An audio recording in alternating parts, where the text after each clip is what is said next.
अब रही बात कि मैं जो भी बताता हूँ, कुछ लोग आते हैं, मैं क्यों लेकर आया हूँ वो बता रहा हूँ आपको। मैं बहुत डीप में भी नहीं जाऊँगा इन चीज़ों का, बस आप लोग कहीं भटकेंगे नहीं, ये मेरी तरफ से ये एक प्रयास है। बाकी आपकी यात्रा जाने कि कुछ लोगों को लगता है जो गुरुजी बताते हैं, ये जो बता रहे हैं ये सच, ये सही ही बताते हैं, ये कैसे हो सकता है? क्योंकि ये तो बहुत सारे लोगों को बात को काट देते हैं, बताते हैं ये सब काल्पनिक है, ये ऐसा है वैसा है, कह देते हैं। वो वैलिडेट नहीं कर पाते हैं कि ये जो बता रहे हैं यही सत्य है।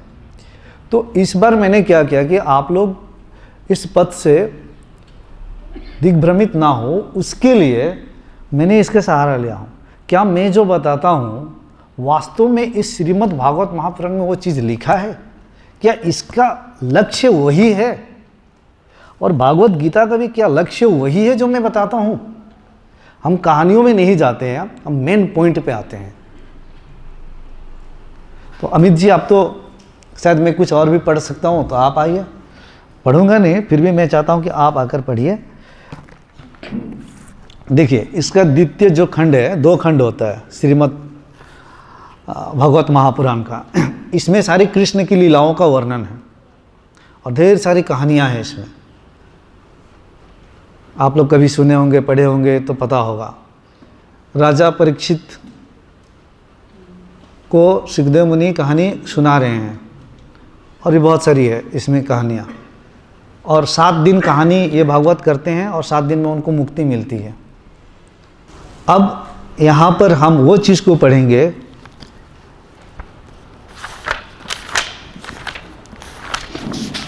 वो थोड़ा सा है, ज़्यादा नहीं।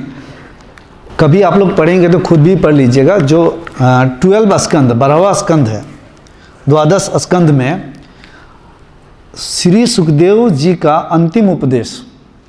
हम एक काम करते हैं, क्या हम ऐसा नहीं समझ सकते हैं क्या कि सुखदेव जी जितनी सारी कहानियाँ सुनाया, कुछ भी सुनाया, या भागवत में जो कुछ भी लिखा है उसके हम अंतिम उपदेश को क्यों नहीं हम पकड़ सकते हैं? हमें तो अंतिम उपदेश को ही पकड़ना है। तो क्या जो मैं कह रहा हूँ, इतने दिनों से मैं सत्य, आत्मा, परमात्मा के बारे में जो बता रहा हूँ, क्या इस श्रीमद् भागवत का पूरे एसेंस को मैं बता रहा हूँ या नहीं? अगर आपको यही मिल जाएगा तो बाकी चीज़ों में क्यों आपको उलझना है? एक बार ये क्लैरिटी आ जाए कि गुरुजी भी वही चीज़ को बता रहे हैं जो कि पूरे वैष्णविज्म में कृष्ण को लेकर भक्ति की जा रही है, वो वही चीज़ बता रहे हैं। हो सकता है ये कथाकार नहीं है, लेकिन सीधी उसकी बात कर रहे हैं। क्योंकि मैं कथाओं में बैठा कर उलझाना नहीं चाहता हूँ, उतना मेरे पास समय नहीं है किसको मैं हर कथाओं को, लीलाओं को बताऊँ आपको। और आपकी चेतना सही नहीं है, स्तर सही नहीं है, तो उन्हीं कथाओं और लीलाओं में इतने अटक जाओगे आप कि निकल ही नहीं पाओगे आप। तो अमित जी, आपसे अनुरोध करता हूँ कि ये जो है चैप्टर है, ये एक पढ़ना है आपको। इसके पहले श्रीमद् भगवत महापुराण का शुरुआत ही क्या कहता है? क्या मैं शुरुआत और अंत का सीधे बात करता हूँ या नहीं? ये श्रीमद् भगवत महापुराण का प्रमाण देखते हैं। तो इससे क्या होगा कि जब भी मैं ये बातें कहूँगा तो आप लोग कम से कम भटकोगे नहीं, आपको नहीं लगेगा कि ये लोग अलग बता रहे हैं, गुरुजी अलग बता रहे हैं। उससे मैं देखता हूँ कि कई आने के बाद भी ना वो भटक जाते हैं, फिर उनको लगता है गुरुजी जो बता रहे वो नहीं है, कुछ कहानियों में फंस जाते हैं। क्योंकि कहानियों गुरुजी कहते हैं इसको छोड़ो, ऐसे कैसे हो सकता है? क्योंकि दुख होता है ना, क्योंकि वो कई जन्मों से पकड़ के रखे उन चीज़ों को, और मैं कहता हूँ इसे छोड़ो तो दुख होता है। ये इधर आइए आप। संस्कृत तो नहीं जानते आप? ठीक है, तो डायरेक्ट इसके ट्रांसलेशन हिंदी में जो लिखा है उसको पढ़ लीजिए। ये शुरुआत में, शुरुआत क्या कह रहा है ना, आंखें बंद करके सुनिए आप ध्यान से, बहुत सुंदर शब्द है ये। सृष्टि के पूर्व केवल मैं ही मैं था। मेरे अतिरिक्त ना स्थूल था, ना सूक्ष्म, और ना तो दोनों का कारण अज्ञान। जहाँ यह सृष्टि नहीं है वहाँ मैं ही मैं हूँ, और इस सृष्टि के रूप में जो कुछ प्रतीत हो रहा है वह भी मैं हूँ, और जो कुछ बच रहेगा वह भी मैं ही हूँ। वास्तव में ना होने पर भी जो कुछ अनिर्वचनीय वस्तु मेरे अतिरिक्त मुझ परमात्मा में 2 चंद्रमाओं की तरह मिथ्या ही प्रतीत हो रही है, अथवा विद्यमान होने पर भी आकाश मंडल के नक्षत्रों में राहु की भांति जो मेरी प्रतीति नहीं होती, इसे मेरी माया समझनी चाहिए। जैसे प्राणियों के पंचभूत रचित छोटे बड़े शरीर में आकाश आदि पंच महाभूत उन शरीरों के कार्य रूप से निर्मित होने के कारण प्रवेश करते भी हैं और पहले से ही उन स्थानों और रूपों में कारण रूप से विद्यमान रहने के कारण प्रवेश नहीं भी करते। वैसे भी उन प्राणियों के शरीर की दृष्टि से मैं उनमें आत्मा के रूप से प्रवेश किए ही हुए हूँ और आत्मदृष्टि से अपने अतिरिक्त और कोई वस्तु ना होने के कारण उनमें प्रविष्ट नहीं भी हूँ। यह ब्रह्म नहीं इस प्रकार निषेध की पद्धति से और यह ब्रह्म है इस अन्वय की पद्धति से यही सिद्ध होता है कि सर्वातीत एवं सर्वस्वरूप भगवान ही सर्वदा और सर्वत्र स्थित हैं। वे ही वास्तविक तत्व हैं जो आत्मा अथवा परमात्मा का तत्व जानना चाहते हैं। उन्हें केवल इतना ही जानने की आवश्यकता। कितने लोगों को तो समझ में नहीं आया होगा, अगर मैं समझाऊंगा तो पूरी तरह से समझ में आ जाएगा। फिर भी आप पढ़ लीजिएगा, अकेले समझ लीजिएगा। सृष्टि और आत्मा के बारे में कहा जा रहा है। आत्मा को ही हम परमात्मा कहते हैं। तो इसमें शंकराचार्य की भी बात आ गई, उपनिषद की भी बात आ गई, ये नहीं है। इस तरीके से निषेधात्मक बुद्धि से इसको देखो, जानो। कभी समय देंगे तो मैं इसको थोड़ा सा डिकोड कर सकता हूँ, एक एक लाइन को, एक एक शब्द को। अब ये शुरुआत में कहा, मतलब क्या कह रहा है, अगर इसका सारांश बताऊं कि सृष्टि जब है तब भी मैं हूँ, जब नहीं है तब भी हूँ, जहाँ कुछ भी जो भी है वहाँ मैं ही हूँ, जहाँ कुछ नहीं भी है वहाँ भी मैं ही हूँ। मैं तीनों कालों से मतलब इससे परे हूँ। और जो कुछ प्रतीत हो रहा है उसमें भी मैं हूँ, और जो नहीं हो रहा है उसमें भी मैं हूँ।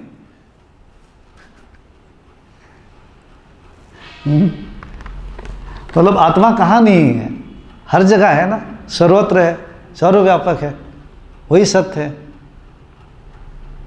एक परमात्मा की बात की गई है इसमें। अब इसको पढ़िए आप, एक बार ध्यान से सुनिएगा आप लोग, ज़्यादा नहीं है। श्री सुखदेव जी का अंतिम उपदेश 930। स्वप्न अवस्था में ऐसा मालूम पड़ता है कि मेरा सिर कट गया है और मैं मर गया हूं। मुझे लोग शमशान में जला रहे हैं, परंतु ये सब शरीर की ही अवस्थाएं दिखती हैं, आत्मा की नहीं। देखने वाला तो उन अवस्थाओं से सर्वथा परे, जन्म और मृत्यु से रहित शुद्ध बुद्ध परम तत्व स्वरूप है। जैसे घड़ा फूट जाने पर आकाश पहले की ही भांति अखंड रहता है, परंतु घट आकाशता की निवृत्ति हो जाने से लोगों को ऐसा प्रतीत होता है कि वह महाआकाश से मिल गया है। वास्तव में तो वह मिला ही हुआ था। वैसे ही देहपात हो जाने पर ऐसा मालूम पड़ता है मानो जीव ब्रह्म हो गया। वास्तव में तो वह ब्रह्म था ही, उसकी अब्रह्मता तो प्रतीति मात्र थी। मन ही आत्मा के लिए शरीर, विषय और कर्मों की कल्पना कर लेता है और उस मन की सृष्टि करती है माया।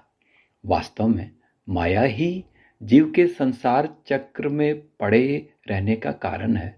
जब तक तेल रखने का पात्र, बत्ती और आग का संयोग रहता है, तभी तक दीपक में दीप कपना है।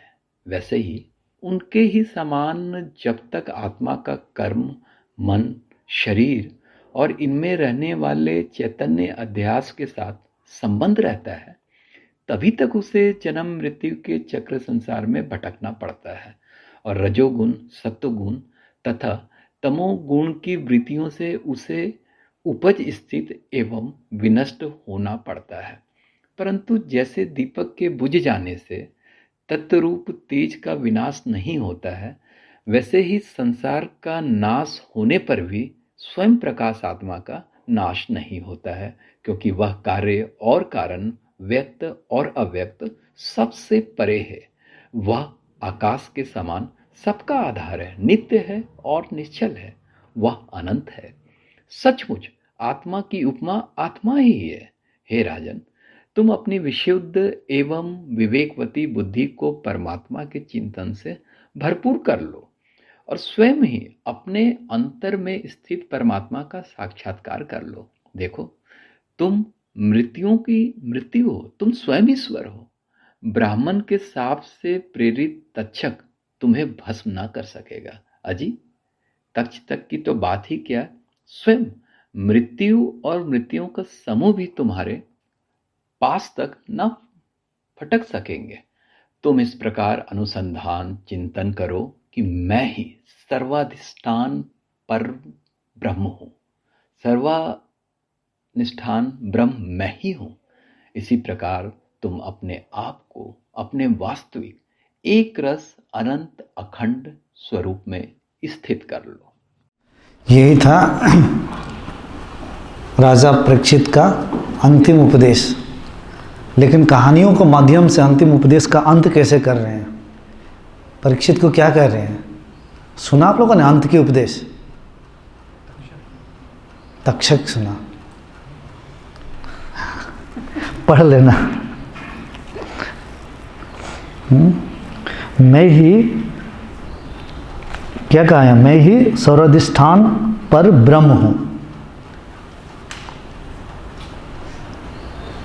किसको कह रहे हैं? परीक्षित को कह रहे हैं तुम ऐसा क्या करो।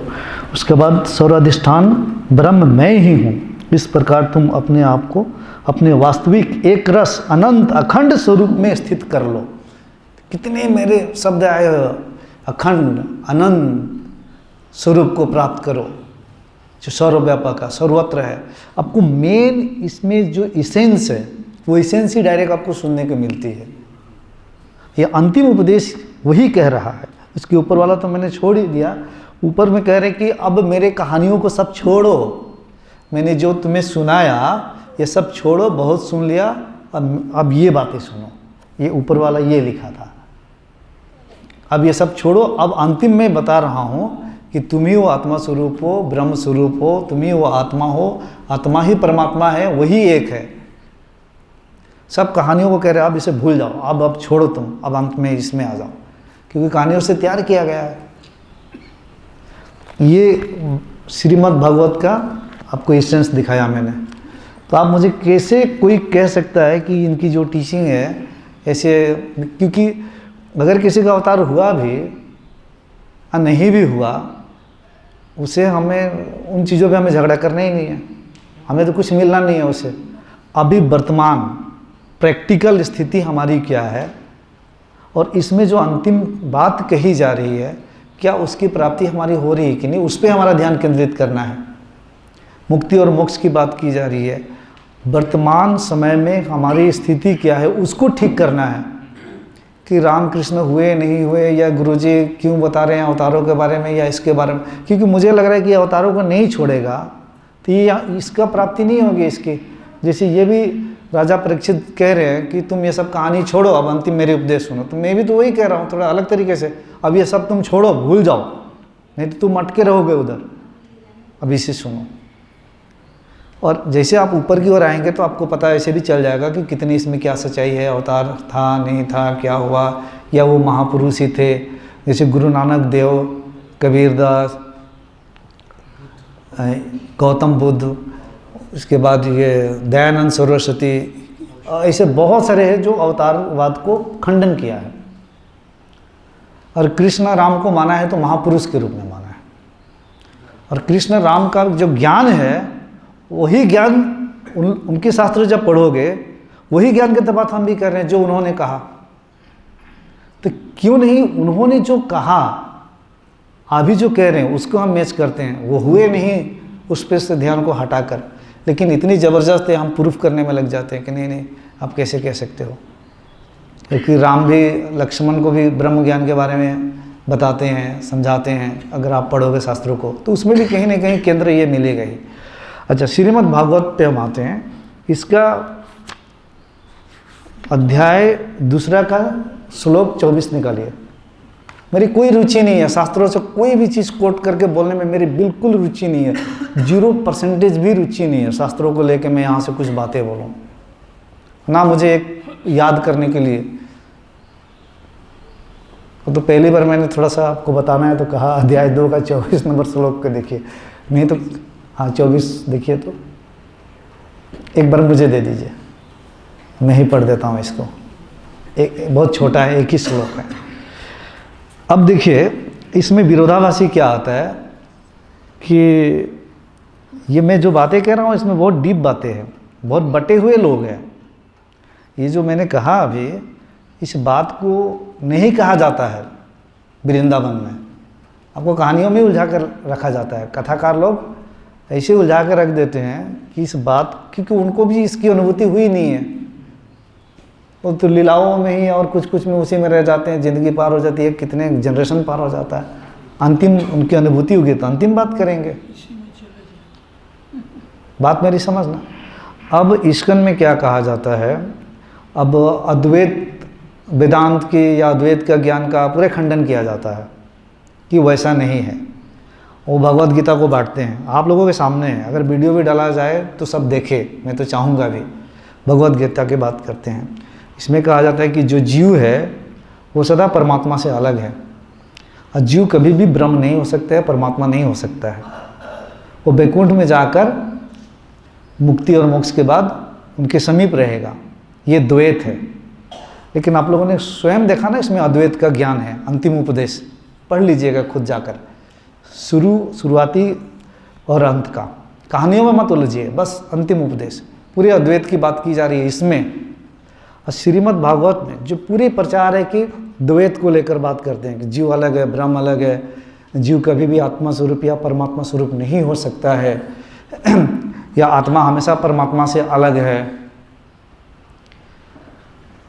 तो इस कई लोग तो जीव, जीवात्मा, आत्मा, परमात्मा में कंफ्यूज हो जाते हैं कि जीव क्या है, आत्मा क्या है, परमात्मा क्या है। आत्मा को अलग मान लेते हैं, परमात्मा को अलग मान लेते हैं, फिर जीव को एक अलग, फिर जीवात्मा को एक अलग, तो इसमें भी कंफ्यूज हो जाते हैं। तो उन सब की क्लैरिटी के लिए वो मैंने शिविर से एक दिन आने से पहले 1 घंटा बैठा और सारा लिखा हो, और लिख कर टाइपिंग करवा के इन लोगों को कहा कि लाइए, क्योंकि मेरे पास आने वाले साधक, हमारी ड्यूटी जो है हम पूरा कर देंगे, आगे अब उनकी यात्रा बताएगी कि जो हम क्रीम नॉलेज वही बता रहे हैं, वही बताया जा रहा है, ताकि वो भटके ना आगे जाकर। इसमें एक श्लोक है अध्याय 2 में 24 नंबर श्लोक, ये कह रहा है, यह आत्मा अखंडित तथा अघुलनशील है। देखिए शब्द है अखंडित, यह आत्मा अखंडित। अब देखिए आत्मा को इसमें अखंडित कहा जा रहा है। अखंडित मतलब हम इसको अलग नहीं कर सकते हैं किसी से, ना परमात्मा से, ना किसी से भी। वो अद्वैय है, अद्वैत है, एक आत्मा, एक ईश्वर। यह आत्मा अखंडित तथा अघुलनशील है, इसे ना तो जलाया जा सकता है ना ही सुखाया जा सकता है। आपके भीतर जो जीव है उसको नहीं कहा जा रहा है, जीव तो खंडित दिख रहा है। कितने जीव दिख रहे हैं हमें, कितने जीव अलग अलग अलग दिख रहे हैं। इसमें आत्मा का मतलब परमात्मा ही, आत्मा ही परमात्मा है। लेकिन मेरी आत्मा, आपकी आत्मा नहीं, पूरे जगत की आत्मा वही परमात्मा है, वो परम है ना, इसीलिए परमात्मा है। तो यह आत्मा अखंडित तथा अघुलनशील है, इसे ना तो जलाया जा सकता है न ही सुखाया जा सकता है। यह शाश्वत, सर्वव्यापी। अब बताइए, अब आपकी जो भीतर आत्मा जो कहा जा रहा है, अब तो आपके शरीर के अंदर ही है, ये कैसे सर्वव्यापी हो गया फिर? जो हम अगर अलग समझते हैं कि मेरी आत्मा, आपकी आत्मा, तो मेरी और आपकी आत्मा यानी कि 2 आत्माएं हो गई। तो 2 आत्माएं हो गई थी, तो खंडित वाली बात हो गई। अब फिर ये सर्वव्यापी वाला कंसेप्ट ही खत्म हो गया। साक्षात ये भगवत गीता ही कह रहा है कि यह शाश्वत है। शाश्वत मतलब ना इसका जन्म है, ना मृत्यु है, ना कभी खत्म होगा, जो तीनों काल से भी परहेज है। ये शाश्वत है, सर्वव्यापी है, अविकारी है, इसमें कोई विकार नहीं है। आपकी इंडिविजुअल आत्मा में तो विकार है, इंडिविजुअल कॉन्शियसनेस में तो विकार है, जीव में तो विकार है। स्थिर, और कहा जा रहा है स्थिर है। अब तो आपकी आत्मा तो ये शरीर को छोड़ के दूसरा शरीर धारण कर रहा है, तो उसको स्थिर कैसे कहेंगे आप? वो तो चल रहा है ना। तब तो भगवत गीता का कॉन्सेप्ट सिर्फ एक ही श्लोक से आप पूरे, कितने भी विद्वान बैठे हों, इसी श्लोक के सामने उनसे जाके पूछिए कि आत्मा को स्थिर कैसे कह दिया यहाँ पे। आप लोग कहते हैं कि आत्मा निकल के जाता है वैकुंठ में, और वहाँ पे भगवान विष्णु के समीप रहता है मुक्ति और मोक्ष के बाद, या द्वैत की जो बात की जा रही है, तो स्थिर कैसे है फिर ये? इसमें तो कहा जा रहा है आत्मा चलता भी नहीं है, फिरता भी नहीं है, ना निकलता है, ना जाता है, ना जन्म लेता है। इसमें तो आत्मा को स्थिर कहा जा रहा है। तथा सदैव एक सा रहने वाला है, सदैव एक सा रहने वाला है। तो यही तो हम शुरू से चिल्ला रहे हैं, जब से मेरे हाथ में ना भगवत गीता था ना ये था, तब से चिल्ला रहे हैं। पुरानी वीडियो आप जाके देख लेना, तब दाढ़ी उड़ी भी कुछ नहीं है, वो क्लास ले रहा हूँ उसी में मैं बता रहा हूँ, यही बस। तो आपको जो प्राइम नॉलेज है उस पे सीधे हम लेकर आ रहे हैं। तो कुछ साधकों को लगता है नहीं नहीं गुरुजी एकदम पूरा टर्निंग वर्निंग लेके सारा घुमा फिरा के ये सारे चीज़ों को क्यों ना एक्सप्लेन करे, फिर बताए, इसको सत्यापित करे कि ये ऐसा हुआ था, वैसा हुआ था। फिर वैसी बातें नहीं होती। तो कुछ लोग को लगता है कि नहीं नहीं गुरुजी जो बता रहे हैं राहुल यहाँ कुछ गड़बड़ है। अब फिर वो अवतार, देवी, काली, पूजा, शिव में पूरा भटकेंगे, पढ़ेंगे, पूजा पाठ करेंगे, 10 साल बाद में आके बोलेंगे नहीं जो गुरुजी कह रहे तो वही तो था, मैं बिना मतलब में भटका इतना। और यही बात ओशो ने भी कहा, यही बात गुरु नानक देव ने कहा, यही बात कबीर ने कहा, यही बात बुद्ध ने कहा। बुद्ध के तो कई क्वेश्चंस छोड़ दिए, उनका उत्तर ही नहीं दिया, जैसे भगवान है या नहीं ये छोड़ दिया लोगों पे। तो बुद्ध के शिष्य उत्तर देने लगे और बुद्धिज्म में कितनी ब्रांचेस बन गई।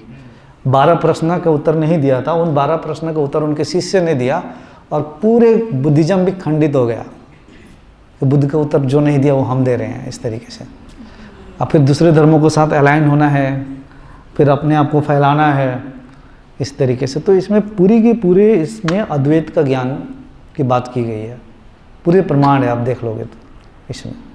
तो उपनिषदों में भी अद्वैत की बात की गई है, एक आत्मा एक परम ब्रह्म की बात की गई है, वही हम बात करते हैं। आपको कोई भटकाने वाली बात नहीं होती। मैं आपको उलझनों से, बहुत सारे धार्मिक कर्मकांडों से, पाखंडों से, रीति रिवाजों से, कुरीतियों से, संप्रदायों से, इन सब से निकालना चाहता हूँ, क्योंकि आप बंदी हुए हो, आपको पता नहीं है। जो जीव है सब बंद हो गया है। इन सब से निकाल कर आपको अपने स्वरूप तक लाने का ही यहाँ पर सत्य का काम हो रहा है और सत्य प्रवचन होता है यहाँ पे। भले कोई मार दे, गाला काट दे, लेकिन जो है उसी को बताएंगे, जो नहीं है जबरदस्ती आप नहीं बोलवा सकते हैं। उसी की बात की जा रही है। अब बात रही आप लोगों की कि आप बहुत सारी उलझनों में पड़ने वाले हैं या सीधी सीधी आत्मज्ञान पे आने वाले हैं, ब्रह्म ज्ञान पे आने वाले हैं। क्योंकि उन सारी कहानियों के और सारी चीज़ों का जो निचोड़ है ये यही है। तो इसीलिए हम कभी भी भटकाने वाले बातें नहीं कहते हैं। काल्पनिक मुझे लगती है, मैं कह देता हूँ काल्पनिक है। अवतारों को भी बात आती है तो मैं कहता हूँ वो तो समय के अंदर हुआ। फिर अगर हुआ भी तो समय के अंदर हुआ। जो समय का अंदर हो रहा है वो तो भ्रम है, माया है। तो सब माया है हमारे लिए वो।